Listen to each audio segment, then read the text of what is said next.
Memang pertumbuhan kredit kita pada tahun 2020 ini turun drastis ya.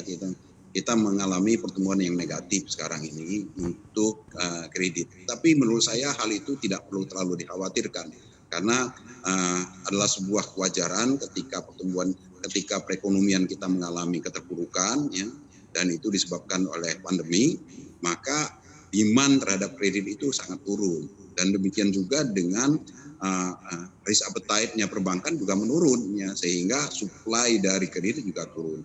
Dengan demand dan supply kredit yang menurun, maka wajar sekali sehingga penyaluran kredit menjadi juga ikut menurun atau terkontraksi. Nah, tapi yang paling penting adalah kondisi perbankannya sendiri masih cukup stabil dan sehat, sehingga nanti ketika perekonomian kita sudah mulai membaik, ya, mulai rebound, ya, maka pertumbuhan kredit juga akan mulai muncul kembali, ya, akan ada demand kembali terhadap kredit perbankan, dan demikian juga akan memiliki appetite juga untuk menyalurkan kredit, sehingga demand dan supply meningkat, penyaluran kredit kita juga akan lebih baik pada tahun 2021 ketika pandeminya sudah berlalu. Oke Pak, kita tahu suku bunga acuan ini sudah di level yang rendah, namun kalau kita lihat dari sisi intermediasi perbankan ini seperti apa Pak, misalnya untuk bisa masyarakat ini mendapatkan pembiayaan atau juga pendanaan yang lebih murah seperti itu? Ya, ini memang tantangan Mbak ya.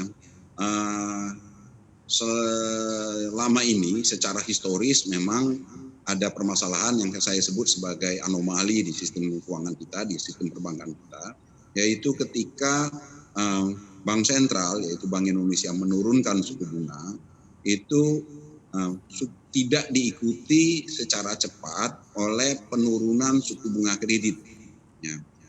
Ketika Bank Indonesia menurunkan suku bunga acuan, yang tahun ini sudah turun cukup besar, yaitu sekitar 125 basis point, bank dengan cepat juga mengikuti dengan menurunkan suku bunga deposito, tetapi suku bunga kredit itu tertahan, ya, masih cukup tinggi di kisaran, bahkan di beberapa bank masih di atas 10%, masih double digit.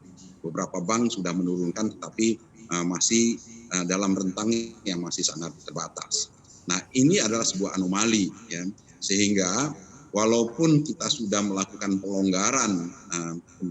pelonggaran moneter, menurunkan suku bunga kredit, tetapi suku bunga kredit kita yang diturunkan suku bunga acuan, suku bunga kredit kita masih cukup tinggi, dan dampaknya adalah apalagi diperkuat oleh kondisi pandemi yang masih berlangsung, permintaan terhadap kredit masih tertahan, ya, sehingga apa yang disebut oleh Mbak tadi, transmisi suku bunga tidak berjalan, proses penyaluran intermediasi atau fungsi intermediasi bank tidak sepenuhnya berjalan baik.